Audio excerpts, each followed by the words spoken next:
ప్రాణాలు పోయినా సరే సింగరేణిని ప్రైవేట్ పరం చేసే ప్రసక్తే లేదన్నారు ముఖ్యమంత్రి కేసీఆర్. సింగరేణిలో కారుణ్య నియామకాలను దరఖాస్తు పెట్టుకున్న వారికి తప్పకుండా అవకాశం కల్పిస్తామని హామీ ఇచ్చారు. పెద్దపల్లి జిల్లా ఎల్లంపల్లి ఎత్తిపోతల పథకానికి కేసీఆర్ శంకుస్థాపన చేశారు. ఈ రోజు కేసీఆర్ ఆదిలాబాద్, పెద్దపల్లి జిల్లాలో పర్యటించారు. తెలంగాణలో సీఎం కేసీఆర్ బిజీగా పర్యటించారు. పెద్దపల్లి జిల్లా అంతర్గా మండలం మూర్మూరు గ్రామ శివారులో ఏర్పాటు చేసిన ఎల్లంపల్లి ఎత్తిపోతల పథకానికి కేసీఆర్ శంకుస్థాపన చేశారు. కేసీఆర్ వెంట రాజ్యసభ సభ్యుడు కేశవరం, మంత్రి ఈటెల, పెద్దపల్లి ఎంపీ బాల్క సుమన్ పలువురు అధికారులు ఉన్నారు.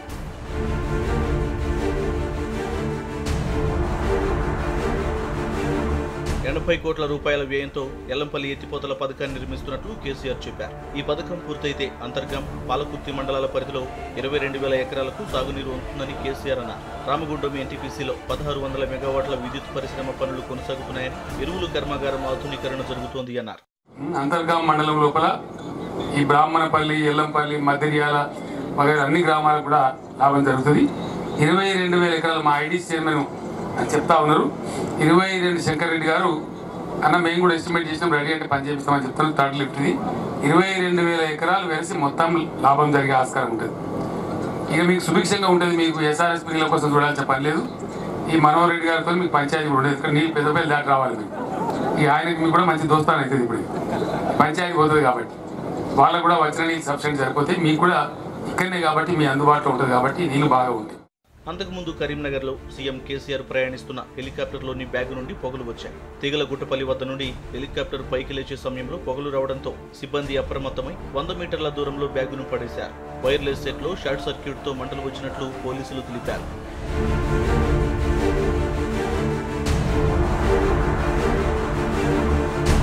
అనంతరం పెద్దపల్లి నుంచి మంచిర్యాల జిల్లా శ్రీరాంపూర్కు చేరుకున్న కేసీఆర్ సింగరేణి కార్మికుల ఆత్మీయ సమ్మేళనంలో పాల్గొన్నారు. భారీ బహిరంగ సభలో మాట్లాడిన కేసీఆర్ సింగరేణిని ప్రాణం పోయినా ప్రైవేటీకరణ చేసే ప్రసక్తే లేదని స్పష్టం చేశారు. ఒకవేళ కేంద్రం తన వాటా విరమించుకుంటే డబ్బులు చెల్లించి కంపెనీని సొంతం చేసుకుంటామని తేల్చి చెప్పారు. కేంద్ర ప్రభుత్వం ఒక ప్రకటన చేస్తూ ఉంది, దేశంలో బొగ్గు గనులను ప్రైవేటీకరిస్తామని చెప్పి. అదృష్టవశాత్తు సింగరేణి మీద దేశానికి పెత్తనం లేదు. 600 సరే ఎట్టి పరిస్థితులలో సింగరేణిని ప్రైవేట్ పరం చెయ్యము. ఆ సమస్య ఉత్పన్నమే కాదు.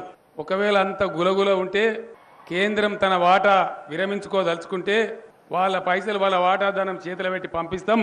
కంపెనీ పూర్తిగా 100% మనం సొంతం చేసుకుంటాం తప్ప ప్రాణం పోయినా సరే సింగరేణిని ప్రైవేటీకరించే ప్రశ్న ఉత్పన్నమే కాదు. సింగరేణిలో కారుణ్య నియామకాలకు దరఖాస్తు పెట్టుకున్న వారికి తప్పకుండా అవకాశం కల్పిస్తామని కేసీఆర్ హామీ ఇచ్చారు.